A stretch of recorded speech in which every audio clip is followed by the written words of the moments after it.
Hello everybody and welcome back to this tutorial, and what we're going to do right now is we're going to take a look at how we can actually manipulate lists in a way that we can actually change the certain value from a certain element in a specific list. Now what we did by now is we actually saw how we can create multiple lists out of a certain list. We also saw how we can actually get the number of the elements in the list itself with easy length function. And right now let us see how we can actually get certain parts of elements and basically replace them with different parts. So basically what this video will be explaining is changing values in lists. So let us get right into it. Open up your idle right here. Let me enlarge this so you can see everything better. And let us create a standard list that is going to have names of certain people. So we will use the same names as before. So John. Let's use, for example, Jack, Jane, and let's switch up a letter. Let's use Adam, for example. So this is our list of names that contains the names of different people. We already know that we can select a different element just by specifying the number of the element in the actual brackets, as we can see right here. We can select that the second element or the third element, if you count from 1, will be equal to Jane. Now let's say we actually made the mistake. As you can see, these three are basically starting with the J, and we actually want to switch the add-on to be equal to also a name with J, because let's say this list is only a list of names that start with J, and we want to switch it. We can do that just by typing right here something like this. So list, then we need to specify the element number, which in our case is going to be 3. So the element 3 is Adam, and we need to specify equals and basically to what we want to change it. So let's say we want to change it to Jessica because that starts with J. Therefore, once we type list once again, right now there is no longer Adam, there is Jessica added instead of Adam.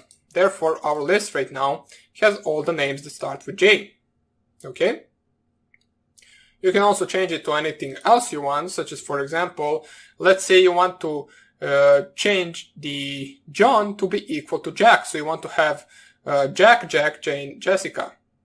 Okay, you can do that by simply specifying list, and then the first element will be equal to the list of the second element. Therefore, you have 2 Jacks right now, because we selected that the first element of a list should be replaced with the second element of a list. Therefore, now we have 2 Jacks right here.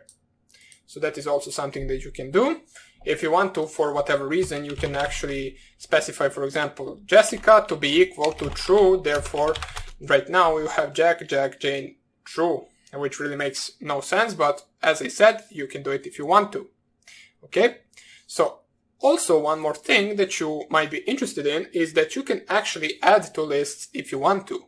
So let's say we have a list 1, which is going to be a list of animals. So dog, cat, mouse, and for example, bird. Okay, so we have a list 1, which is only consisted of animals, and in the list 2, we will specify some integer numbers. So 1, 2, 3, 4, 5.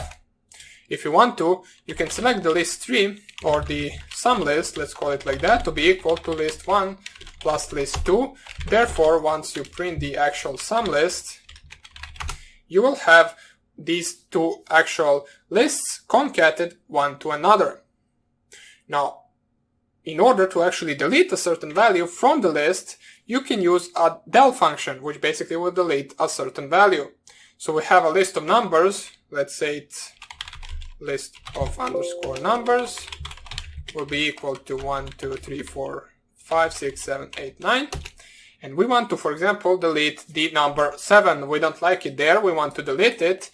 We can do it by simply typing del and then the list of numbers and then the element of the, or basically the element that we want to actually delete, which is in our case at the position 6, I believe. Yeah, it is at the position 6. And if you just type here list of numbers, you can see right now it is 1 through 9 without the number 7.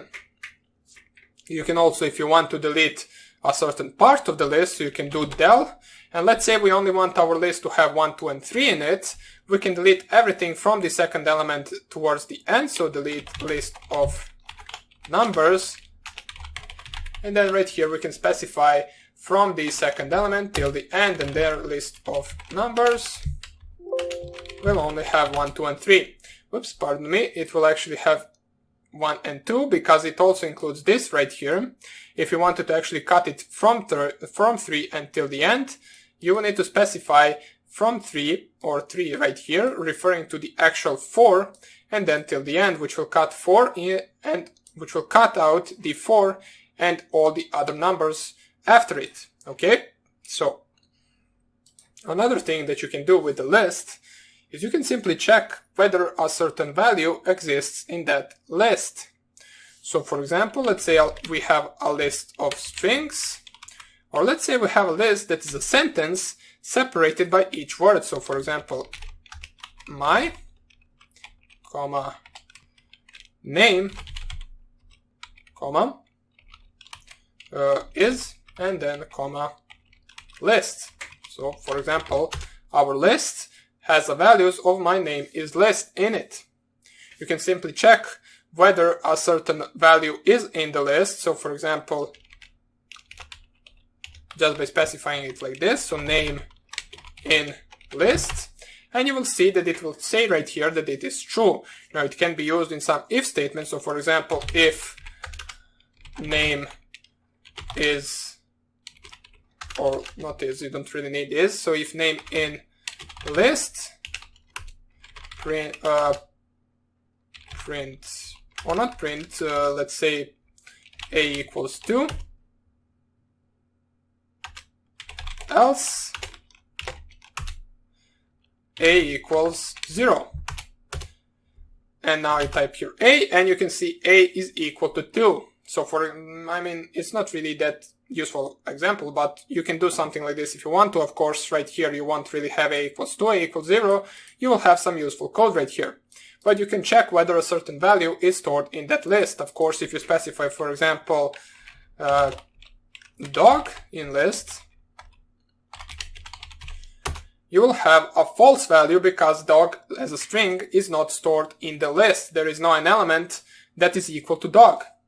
So that will be basically it about this video. So hope you enjoyed this tutorial, and we're going to continue learning and coding in the next lecture. So hope I see you there, and take care. Bye.